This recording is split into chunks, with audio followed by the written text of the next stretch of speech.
Shalom. Kasih karunia menyertai kita semua, kasih karunia mengajar kita, kasih karunia melindungi kita semua.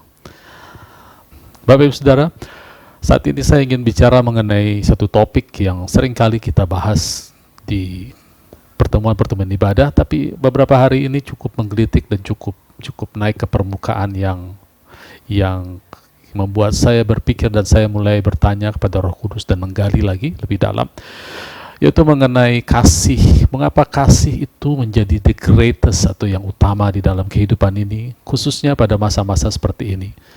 Kita tahu bahwa Allah adalah kasih. Allah tidak memiliki kasih, tapi Allah itu adalah kasih. Di 1 Korintus 13 dikatakan bahwa yang tinggal 3 hal ini, iman, pengharapan, dan kasih. Tetapi yang the greatest, yang utama adalah kasih. Nah, terus pertanyaannya sekarang begini. Bagaimana kita meng-apply kasih itu di dalam kehidupan kita? Lalu saya dapatkan dari satu perenungan bahwa Tuhan Yesus memberikan definisi kasih itu lebih komplit dan lebih akurat. Kita akan belajar sama-sama sekarang. Kita akan baca dari Matius pasal 22, ayatnya yang ke-34. Boleh ya, saya bacakan pelan-pelan. Ketika orang Farisi mendengar bahwa Yesus telah membuat orang-orang Saduki bungkam, berkumpullah mereka, dan seorang dari mereka, seorang ahli Taurat, bertanya untuk mencobai dia. Ini ya, untuk mencobai dia. Guru, hukum apakah yang terutama dalam hukum Taurat? Ya, Tuhan Yesus tahu dia akan dicobai, jadi dia akan menjawab sedemikian rupa sehingga semua komplit dan mereka terdiam. Hukum apa yang terutama dalam hukum Taurat? Jawab Yesus kepadanya, yang terutama. Jadi di benak mereka saat itu adalah cuma ada satu. The greatest is love. Tapi perhatikan jawaban Tuhan Yesus ini unik, dan ini sekaligus mengajar kita bagaimana kita meng-apply kasih itu supaya kita bisa berjalan dalam kasih. Ya, yang pertama adalah kasihi Tuhan. Kasihilah Tuhan Allahmu dengan segenap hatimu dan dengan segenap jiwamu dan dengan segenap akal budimu. Nah, mungkin mereka bilang gini, oh oke. Itu saja.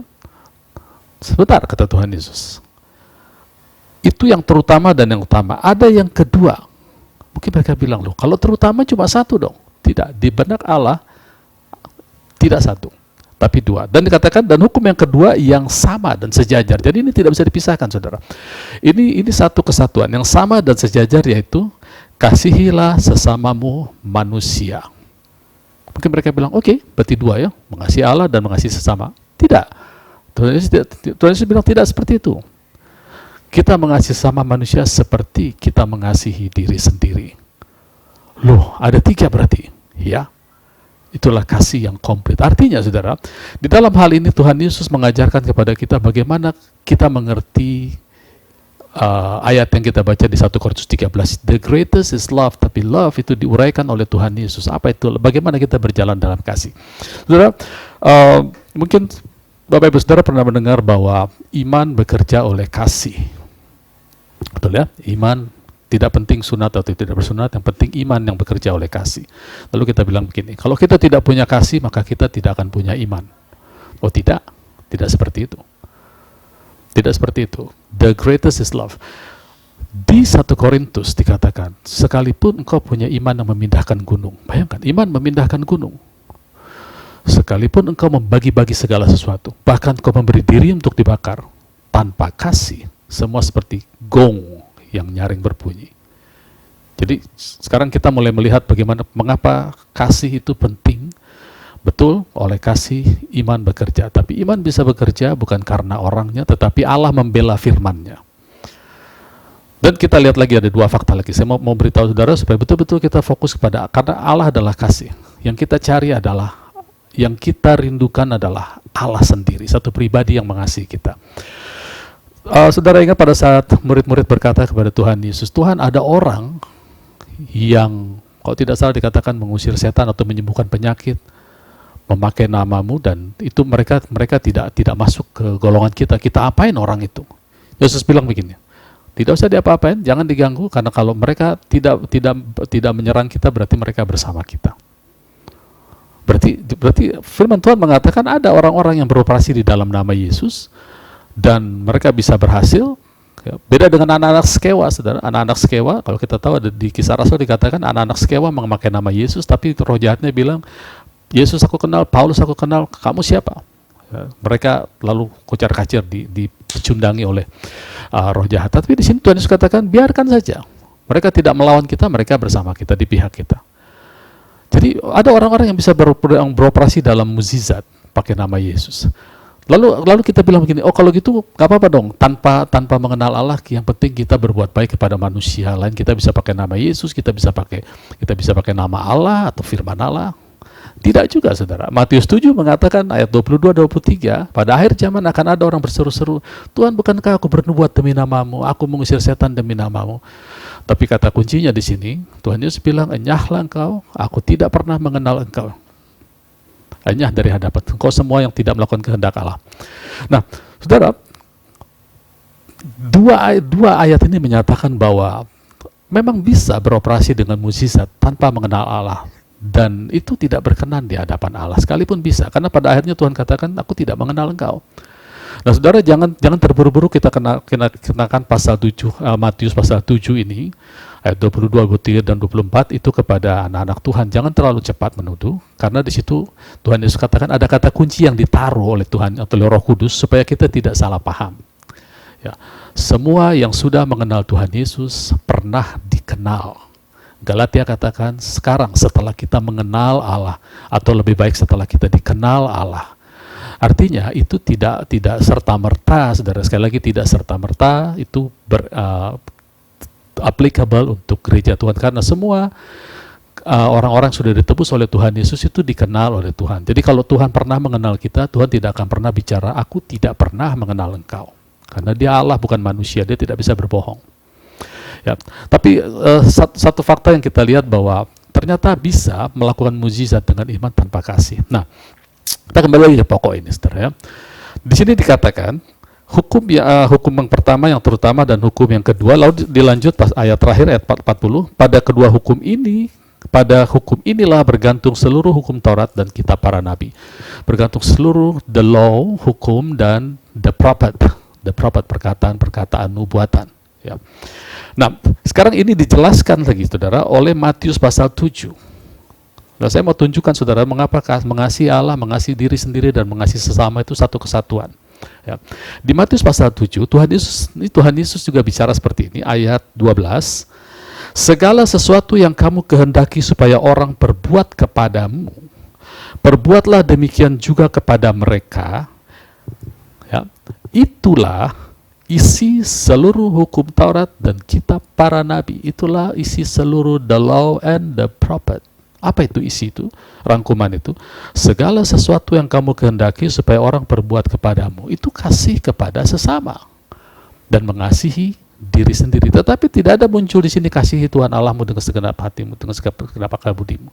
Tapi rangkumannya sama. Itu adalah isi seluruh hukum Taurat dan hukum para nabi. Artinya, saudara, dari kedua ayat ini kita tahu Tuhan Yesus tidak bicara sembarangan. Dia lupa perikop yang atasnya, atau dia lupa menyantumkan mengasihi Allah.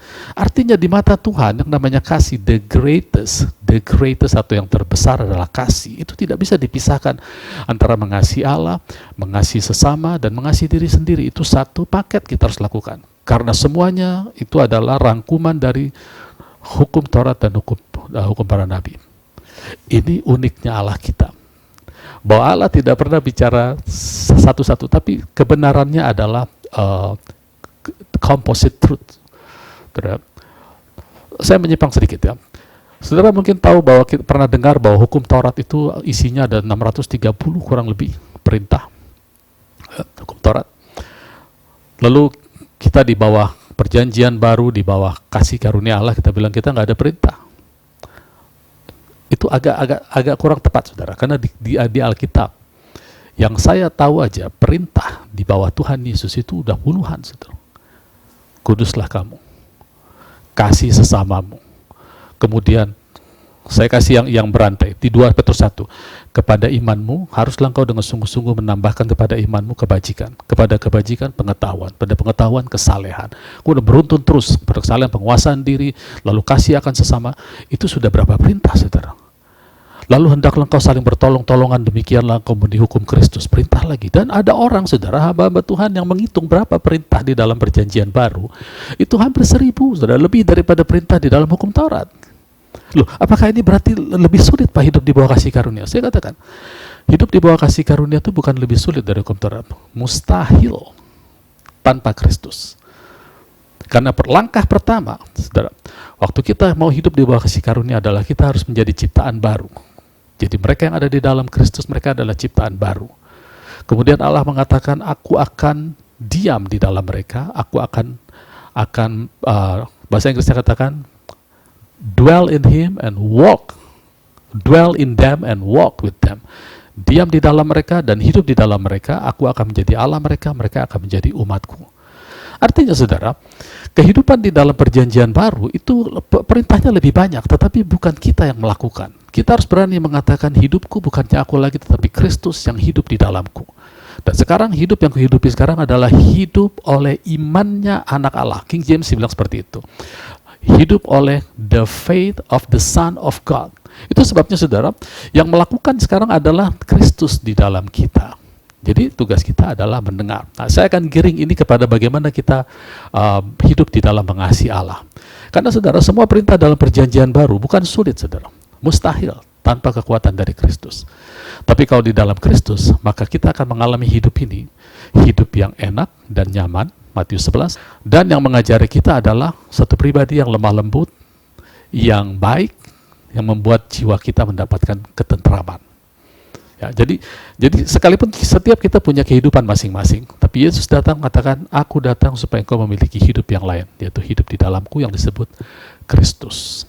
Dan hidup ini enak dan ringan. Jadi kalau ada orang bilang ikut Tuhan itu berat Pak, menerima keselamatan gampang, tapi mempertahankannya berat, itu agak deviasi dari firman Tuhan. Karena kita tidak pernah disuruh mempertahankan keselamatan. Alkitab mengatakan, kerjakan keselamatan, work out your salvation. Karena Yesus sudah work in di dalam kita, kita work out dengan kekuatan Kristus. Jadi tidak pernah Alkitab mengatakan, Alkitab mengatakan, pertahankan keselamatan. Itu dia. Tidak pernah saudara ya. Work out your salvation. Bagaimana caranya Pak? Allah lah yang memberikan baik keinginan maupun pekerjaan. Jadi saudara, kita hanya lentur saja ikut apa kata Tuhan. Nah, ini yang membuat hidup kita yang berat menjadi ringan karena kita lentur di dalam Tuhan. Kita akan mengalami kebenaran firman Tuhan. Oke, jadi kita belajar tadi bahwa kasih itu satu paket. Ya. Di dalam kita mengasihi Allah, kita mengasihi sesama seperti mengasihi diri sendiri. Satu paket tentu, tidak bisa dipisah-pisahkan. Nomor satu, di benak kita selalu ada nomor satu, nomor dua, nomor tiga. Bagi Allah itu satu paket, bekerja bersama-sama. Oke, itu poinnya. Di dalam kita ada Kristus, ada pengurapan. Pengurapan itu tinggal tetap. Ya. Alkitab tidak pernah mengajarkan kita untuk mencari-cari, mengejar-ngejar pengurapan. Kejarlah pengurapan, tidak ada saudara. Pengurapan itu sudah ada, tinggal tetap, dan dia available 24 jam, setiap hari. Jadi tidak pernah saudara mendapatkan pengurapan dengan ditumpang-tumpang tangan. Sebelum pelayanan gitu ya, ditumpang tangan, itu tidak ada di Alkitab sama sekali. Nah sekarang saya mau bicara mengenai kasihilah Tuhan Allahmu dengan segenap hatimu, dengan segenap jiwamu. Di sini dikatakan kasihilah Tuhan Allahmu dengan segenap hati, segenap jiwa, dan segenap akal budi. Gimana itu Pak? Saya pikir contoh yang paling akurat kita bisa belajar, ya. Kita bisa belajar dari seorang pribadi namanya Yesus Kristus. Ini paling akurat, saudara. Bagaimana dia mengasihi Allah, sekalipun dia Allah, saudara, tapi dia mengosongkan dirinya dan dia tidak menganggap keilahiannya sebagai sesuatu yang perlu dipertahankan. Dia mengosongkan dirinya, dia betul-betul menggantungkan seluruhnya kepada Bapa di surga. Sekalipun ada roh Allah, ada pengurapan di dalam. Ini adalah template bagaimana seharusnya kita anak-anak Tuhan berjalan. Kita satu dengan Kristus, saudara.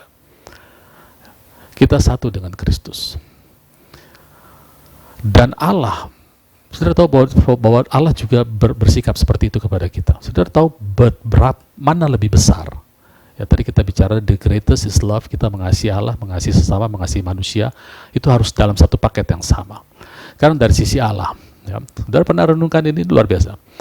Mana lebih besar kasih Allah kepada Kristus Yesus atau kasih Allah kepada kita? Renungkan sejenak, jangan terburu-buru menjawab. Saya mau katakan sama. Itu Tuhan Yesus yang mengatakan, itu doanya Tuhan Yesus. Dikatakan, supaya mereka tahu bahwa sebagaimana Engkau mengasihi aku, demikianlah Engkau mengasihi mereka. Tuhan ingin kita satu dengan Dia. Tuhan ingin kita tahu bahwa Allah mengasihi kita. Allah mengasihi saudara dan saya seperti Allah mengasihi Yesus. Itu sesuatu yang luar biasa, saudara. Jadi begitulah Allah memperlakukan kita, demikianlah kita memperlakukan Dia. Ya, oke, sekarang saya mau bawa kita ke Lukas pasal 5. Ya, bagaimana Yesus, satu pribadi yang adalah Allah tapi dia mengosongkan dirinya. Dia mengosongkan dirinya bukan berarti dia mati, saudara ya. Dia mati 2 kali, tidak, saudara. Alkitab mengatakan dia seperti manusia mati 1 kali, demikianlah Yesus mati 1 kali. Ya, jadi waktu dia mengosongkan dirinya, dia betul-betul mengosongkan, hanya dia yang bisa lakukan itu, saudara. Allah bisa lakukan apa saja. Dan dia memberi contoh kepada kita untuk bagaimana hidup mengasihi Allah itu. Ya. Dalam Lukas pasal 5 ini dimulai dengan peristiwa di mana Yesus mengajar, lalu ada peristiwa di situ Yesus berbuat mukjizat, Petrus diberkati dengan kelimpahan. Lalu ayat 12, Yesus sedang ada di kota, situ ada orang penuh kusta, datang kepada Yesus, lalu dia berkata, Tuhan, jika Tuhan mau, Tuhan dapat mentahirkan aku. Lalu Yesus katakan, aku mau. Artinya kalau Yesus katakan aku mau, itu dia dengar dari Bapaknya, karena dia katakan dia tidak akan berkata apa-apa kalau Bapaknya tidak berkata. Jadi kalau dia katakan aku mau, itulah Bapa. Bapa mau orang sakit sembuh. Sakit tidak pernah berasal dari Allah. Lalu saudara, ayat 15, tetapi kabar tentang Yesus makin jauh tersiar dan datanglah orang banyak berbondong-bondong kepadanya untuk, 1, mendengarkan dia, dan kedua, untuk disembuhkan dari penyakit mereka. Ada 2, yang satu untuk mendengar dia, yang kedua untuk disembuhkan. Jadi ekspektasi orang banyak kepada Tuhan Yesus, pertama dia ingin mendengar apa kata Tuhan, lalu yang kedua mereka ingin disembuhkan, diselesaikan masalahnya. Ya. Ayat 16, akan tetapi ia mengundurkan diri ke tempat-tempat yang sunyi dan berdoa. Bahasa Inggrisnya katakan, dia mengundurkan diri ke padang gurun, wilderness, ya, dan berdoa. Ya, kita lihat satu-satu. Orang banyak datang untuk mendengar dia. Jadi dia tahu itu orang ingin mendengar dia. Dan orang ingin disembuhkan dari penyakitnya. Dan dia katakan, aku tidak akan berbicara kalau Bapa tidak berbicara kepadaku. Doktrinku adalah dari Bapa. Aku dan Bapa satu. Apa yang dikerjakan di dalamku adalah Bapa yang mengerjakan di dalam aku. Itu kata Tuhan Yesus.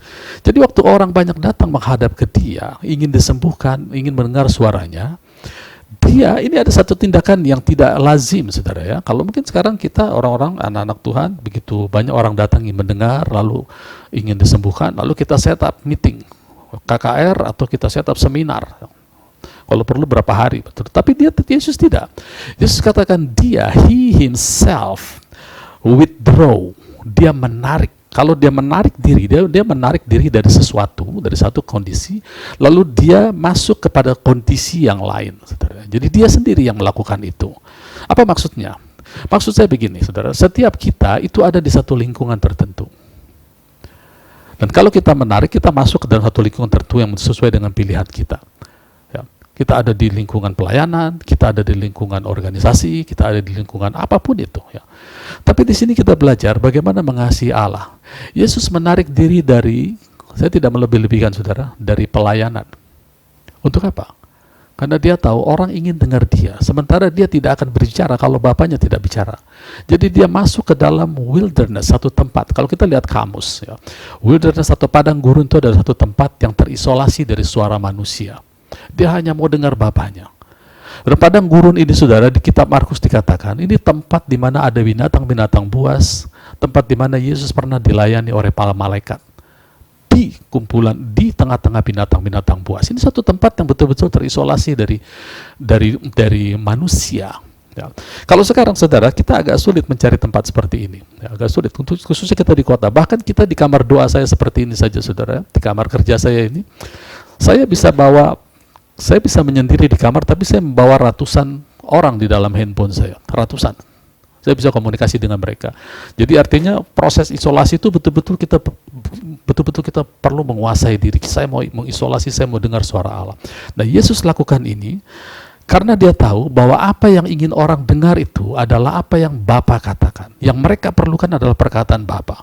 Apa yang mereka ingin mengalami atau kesembuhan itu adalah Bapa yang mengerjakan. Itu sebabnya dia menarik diri, memisahkan dirinya dari orang banyak, lalu dia bersekutu dengan Bapa, mendengar suaranya.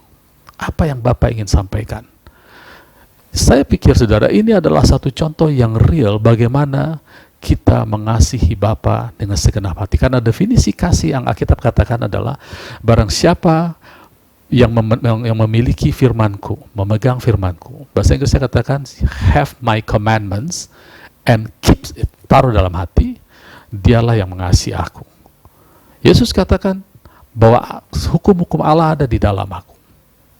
Jadi Yesus adalah satu figur yang kita bisa tiru. Dia memang adalah template dari kehidupan orang-orang Kristen, bahwa dia datang kepada Bapaknya, bersekutu dengan Bapaknya, dan dia betul-betul menantikan suara Bapa untuk dia berkata-kata, karena dia tahu orang banyak itu menantikan perkataan Bapa, bukan perkataan dia.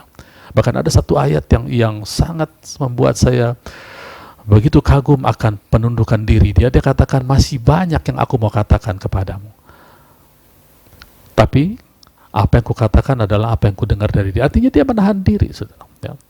Itu sebabnya kita juga, saudara, kita perlu juga menahan diri. Bayangkan, saudara, ya, dalam kita berdoa pun kita lebih banyak membaca firman dan mendengar suara Tuhan, itu lebih bagus bagi kita. Bayangkan, kita mengatakan kita berdiri di hadapan satu pribadi yang tahu segala sesuatu, sementara kita adalah satu pribadi yang 1 Korintus 13 katakan kita punya pengetahuan tidak lengkap, nubuat kita tidak lengkap.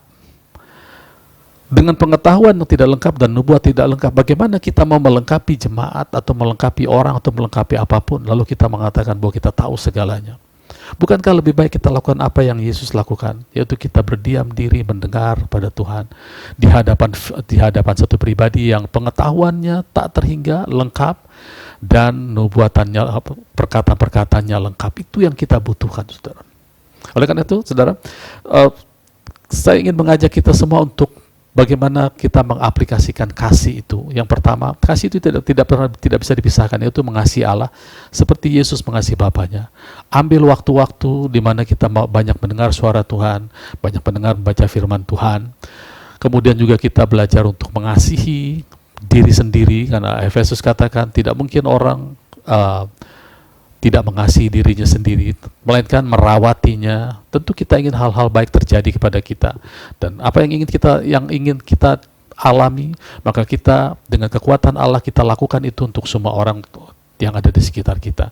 Dan lebih penting lagi, saudara, kita perlu mendengar suara Tuhan untuk kita berbicara, menjawab keadaan. Jadi, saudara, ini adalah satu prinsip yang applicable untuk semua anak Tuhan, untuk semua jemaat Tuhan juga, bukan hanya untuk para gembala mendengarkan suara Tuhan lalu berkhotbah, tidak, saudara.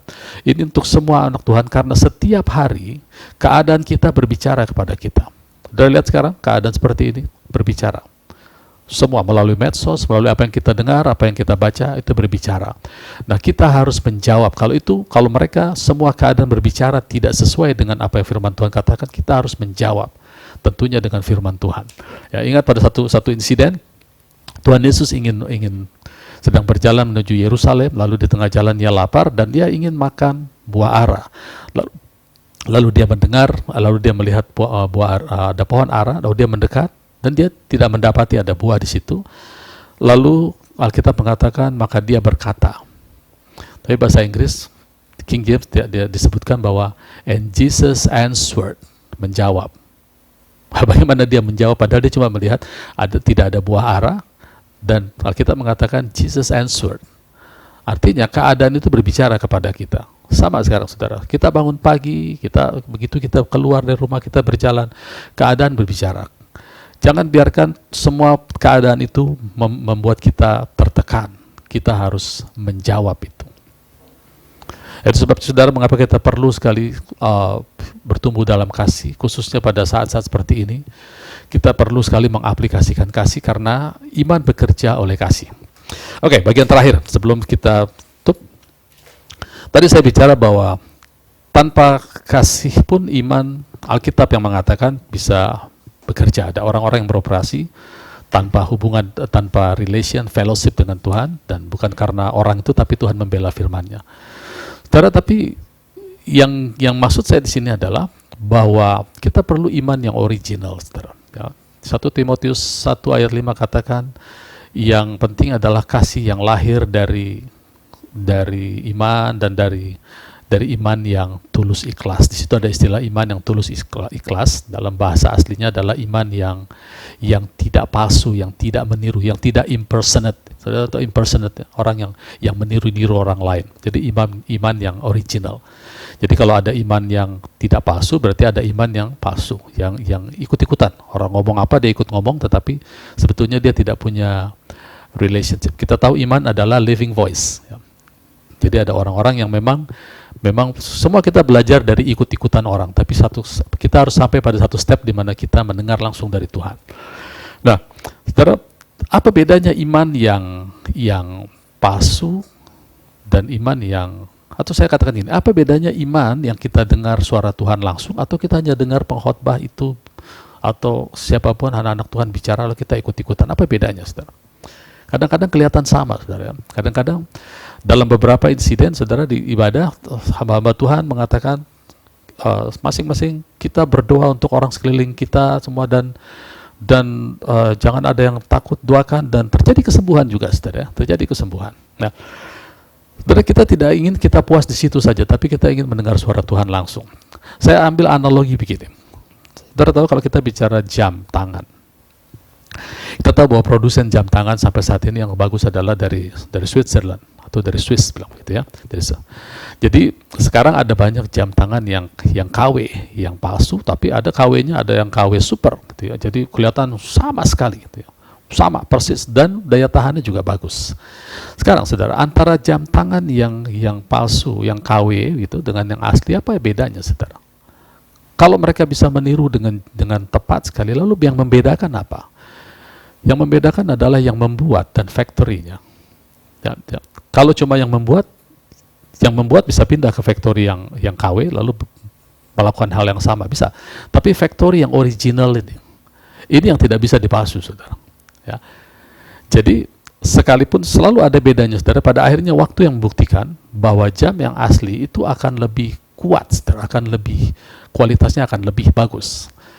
Nah, sekarang saya geser lagi, sekalipun itu tidak tepat sekali, tapi kurang lebih ini saya bisa jelaskan sebagai gambaran buat kita bahwa iman yang palsu dan yang asli, itu bedanya apa, saudara? Yang asli iman adalah living voice yang kita dengar, factory-nya atau environment-nya, atau saya bisa katakan iman keluar dari the righteousness, natural Allah yang adalah the habitation of God's throne, atau perkataan Allah langsung. Ya. Tapi ada juga iman yang tidak langsung dari Allah, dan itu akan berakhir dengan sendirinya. Ya. Mungkin agak sulit, saya mau jelaskan begitu saja.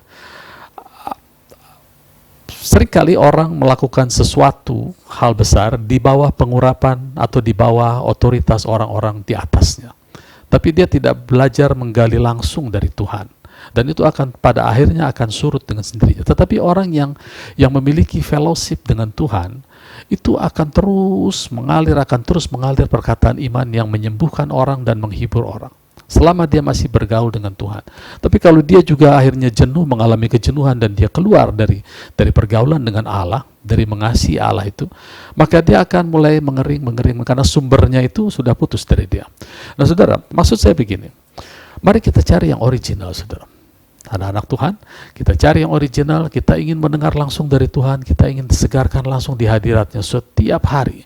Jadi kita tidak lagi melihat meniru-niru perkataan orang, atau kita tidak lagi hidup dari buku-buku yang lain. Saudara boleh banyak baca buku, tapi kembali kepada Bible, saudara, karena itu adalah sumbernya yang aslinya. Ya, satu Alkitab aja belum tentu kita habis baca, dan kita habis baca satu aja tidak cukup, kita harus ratusan kali baca, karena Alkitab ini isinya adalah ilham Roh Kudus, dan bisa memberikan kita kehidupan yang yang betul-betul hidup di dalam hidup kita. Ya. Oleh karena itu saudara, mari kita aplikasikan apa yang Yesus katakan, the greatest is love, dan love itu tidak bekerja sendiri. Love itu kita mengasihi Allah, kita mengasihi diri kita mengasihi sesama, seperti Allah juga mengasihi Yesus, mengasihi kita, itu dia tidak bisa pisahkan. Nah, kita berjalan dalam kasih, maka kita akan membuat iman bekerja oleh kasih, dan iman itu original, dan iman selalu mengalahkan dunia, mengalahkan masalah kita, mengalahkan sakit penyakit kita, mengalahkan segala hal yang menjadi musuh kita. Puji Tuhan, Tuhan Yesus memberkati.